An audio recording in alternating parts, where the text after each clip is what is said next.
Assalamualaikum warahmatullahi wabarakatuh. Salam sejahtera untuk kita semua. Perkenalkan, saya Inani Stasia Dewi dengan NIM 22021121405 dari jurusan Ilmu Ekonomi Universitas Riau.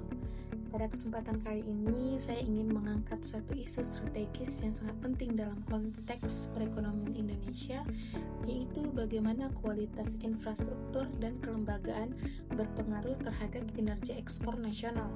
Nah, topik ini diangkat dari hasil penelitian yang dilakukan oleh Zainal Asikin dan timnya dalam jurnal Manajemen dan Agribisnis volume 13 tahun 2016 yang menurut saya sangat relevan untuk kita bahas dalam rangka memahami hambatan struktural ekspor dan strategi perbaikannya.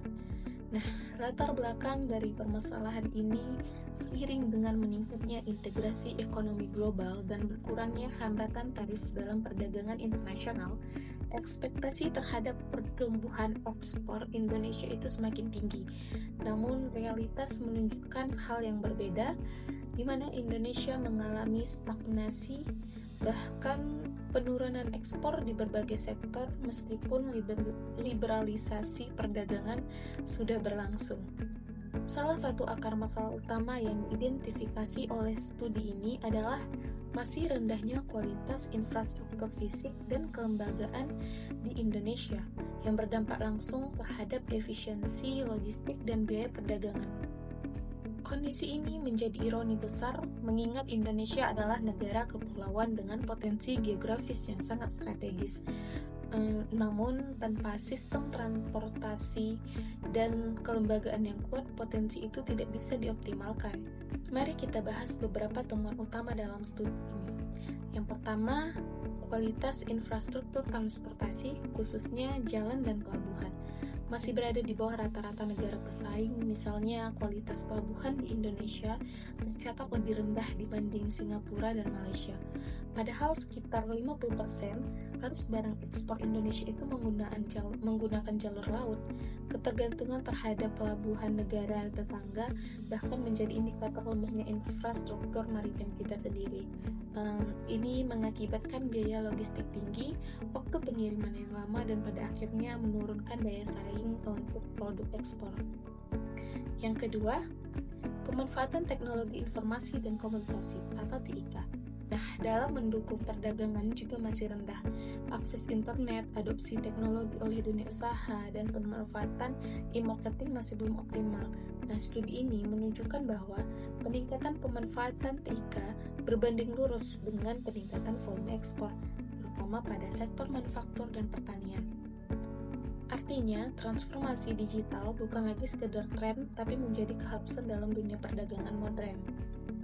Yang ketiga, tata kelola pemerintahan atau kelembagaan. Dalam studi ini, tata kelola yang baik seperti efektivitas pemerintahan, penegakan hukum, kontrol korupsi berpengaruh signifikan terhadap ekspor. Sayangnya, indeks kelembagaan di Indonesia seperti political stability atau regulatory quality dan juga rule of law itu masih rendah. Hal ini menimbulkan ketidakpastian kebijakan dan menurunkan kepercayaan investor maupun mitra dagang luar negeri. Yang keempat, efisiensi prosedur ekspor. Itu proses ekspor di Indonesia itu masih memakan waktu rata-rata 18 hari, lebih lama dari standar internasional. Ini bukan hanya masalah waktu, tetapi juga biaya dan kerumitan administratif. Nah, kompleksitas ini menurunkan minat pelaku usaha kecil dan menengah untuk menembus pasar ekspornya. Apa yang bisa kita simpulkan dari temuan-temuan ini? Jelas bahwa ekspor bukan hanya soal produksi dan harga barang. Faktor-faktor seperti kualitas jalan, pelabuhan, internet, perizinan, dan tata kelola justru menjadi fondasi penting. Ketika infrastruktur dan kelembagaan lemah, maka akan tercipta cost struktur yang tidak kompetitif. Bisa kalah bersaing bukan karena kualitasnya buruk, tapi karena biaya logistik dan transaksi yang terlalu tinggi.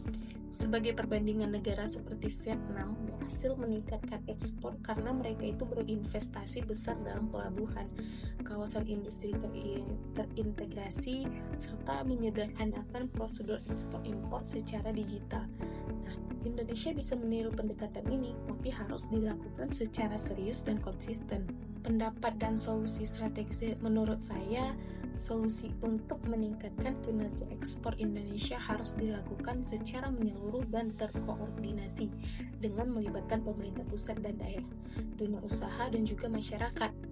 Yang pertama, seperti perbaikan infrastruktur transportasi adalah kunci. Pemerintah harus memprioritaskan pembangunan pelabuhan internasional di wilayah barat dan timur Indonesia, termasuk modernisasi pelabuhan utama seperti Tanjung Priok dan Tanjung Perak. Selain itu, konektivitas jalan menuju kawasan industri dan pelabuhan juga harus diperbaiki agar rantai pasok ekspor tidak terhambat. Yang kedua, digitalisasi sistem ekspor. Nah, semua proses ekspor mulai dari perizinan, pembayaran, hingga pelaporan harus bisa diakses secara online dan real time dengan memanfaatkan teknologi digital. Kita bisa memangkas waktu dan biaya administrasi secara signifikan. Kampanye literasi digital dan pelatihan e-commerce untuk UMKM juga sangat diperlukan loh. Yang ketiga, reformasi kelembagaan. Pemerintah itu harus memperkuat kontrol korupsi, meningkatkan kepastian hukum, dan menyederhanakan regulasi yang tumpang tindih. Tanpa kelembagaan yang kuat, semua upaya teknis akan menjadi sia-sia. Dunia usaha membutuhkan iklim usaha yang stabil dan dapat diprediksi.